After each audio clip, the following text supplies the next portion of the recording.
Hello बच्चों, let's have a look at this question which says which of the following statement is or are correct.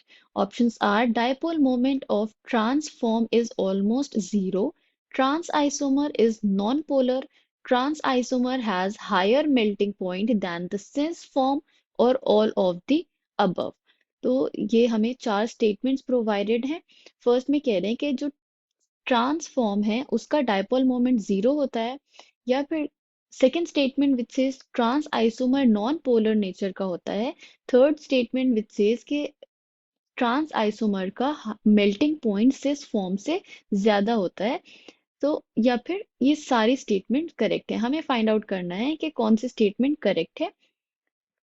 So the key concept here is, यहाँ पे सिस transform की बात हो रही है, तो the key concept is properties of cis trans isomers। तो cis trans isomers की प्रॉपर्टीज हम देख लेते हैं, वन बाय वन डिस्कस कर लेते हैं। Let us start with the statement one which says dipole moment of transform is almost zero.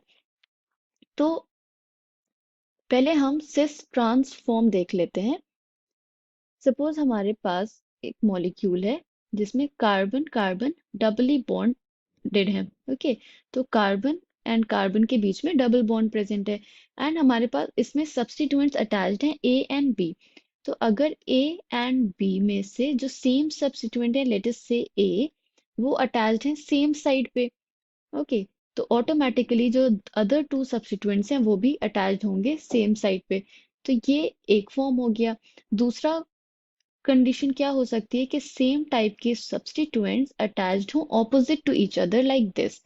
तो बी भी अटैच्ड होगा ऑपोजिट टू ईच अदर।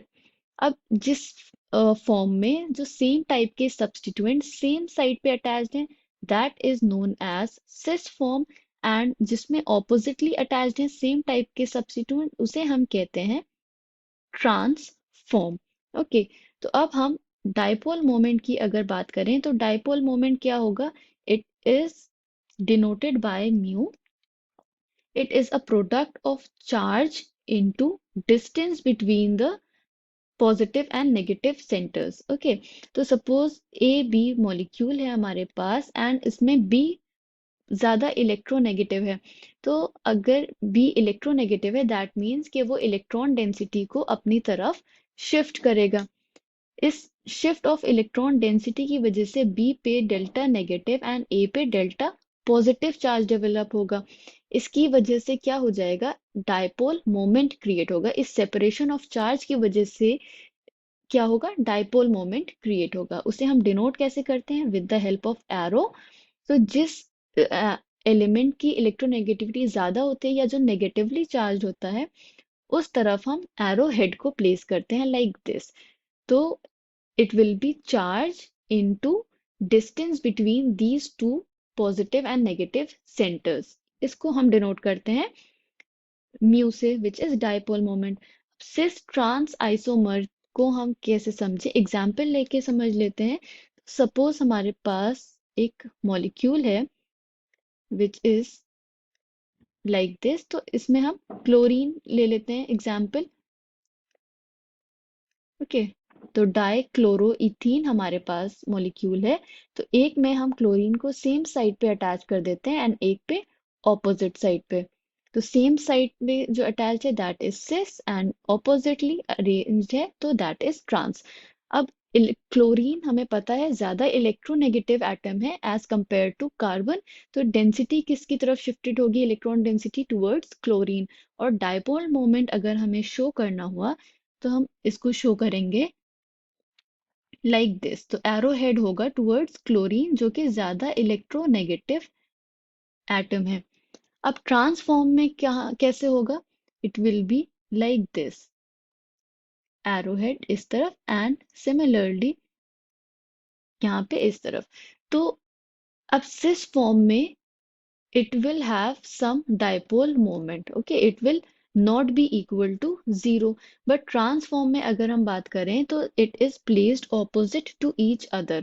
इसका जो dipole moment है उसका मैग्नीट्यूड सेम है एंड ऑपोजिट डायरेक्शन में है, तो नेट जो मोमेंट होगा that will be equal to zero. Why?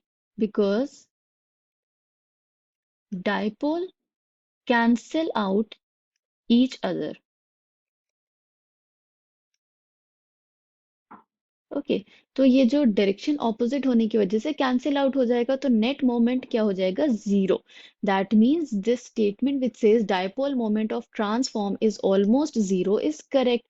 अब because of this dipole moment zero है, this is non-polar in nature and the cis form will be polar, क्योंकि इसमें कुछ डायपोल मोमेंट प्रेजेंट है। मैग्नीट्यूड इसका zero नहीं है, बट इसका magnitude of dipole moment is zero, तो ये नॉन पोलर है। So statement second also correct. Now let us discuss the third option which says trans isomer has higher melting point than cis form. अब melting point किस पे depend करेगा? It will depend upon the intermolecular forces. तो इसको हम draw कर लेते हैं। स्कीमेटिक रिप्रेजेंटेशन हम ले अगर, तो सपोज ये कार्बन एटम्स हैं, ओके, एंड इसमें हम सब्स्टिट्यूएंट अगर ड्रॉ करें, तो सपोज ये सेम टाइप के सब्स्टिट्यूएंट्स हैं and these are different. Okay, अब इसी तरह अगर हम ट्रांसफॉर्म को ड्रॉ कर लें, तो ये कार्बन एटम्स हैं एंड सेम साइड के सब्स्टिट्यूएंट्स ऑपोजिटली अटैच्ड हैं एंड ये सेम टाइप के ऑपोजिट अटैच्ड हैं। ये हो गया सिस फॉर्म एंड ये हो गया ट्रांस फॉर्म। तो हम अगर कंपेयर करें इन दो स्ट्रक्चर्स को, तो ये सिस फॉर्म है, इसको हम लिख लेते हैं, ये these are carbon atoms and ये कोई भी सब्स्टिट्यूएंट्स हैं। तो सिस फॉर्म में जो ये सेम सब्स्टिट्यूएंट सेम साइड पे हैं, तो इसमें क्या रिपल्शन होगा? इन दोनों जो सेम सब्स्टिट्यूएंट्स या बल्की ग्रुप्स हैं, इनके बीच में रिपल्शन होगा। ओके, तो we can say that there is greater steric repulsion. Okay, तो इसकी वजह से क्या होगा? इनएफेक्टिव पैकिंग होगी ऑफ एटम्स। एटम्स की इनएफेक्टिव पैकिंग होगी सिस फॉर्म में, एंड ये जो यू शेप फॉर्म हो रहा है, तो ये इनएफेक्टिव पैकिंग है जिससे वीक फोर्सेस होंगे and hence they will have lower melting point. इसकी वजह से इसको ब्रेक करने के लिए बॉन्ड्स को हमें ज्यादा एनर्जी रिक्वायर्ड नहीं होगी, बिकॉज इन इफेक्टिव पैकिंग है। वेयर एज इन ट्रांसफॉर्म, यहाँ पे इफेक्टिव पैकिंग है, जो सेम बल्की ग्रुप्स हैं those are placed opposite to each other, यहाँ पे लेस रिपल्शन होगा एंड इफेक्टिव पैकिंग होगी। तो इसकी वजह से स्ट्रॉन्ग बॉन्डिंग होगी and it will have high melting point. So that the statement which says trans isomer has higher melting point than cis form is correct. So we can say that among the following, the one which is correct is option number D, which says all of the above statements are correct. I hope you understood it well. Thank you and best of luck.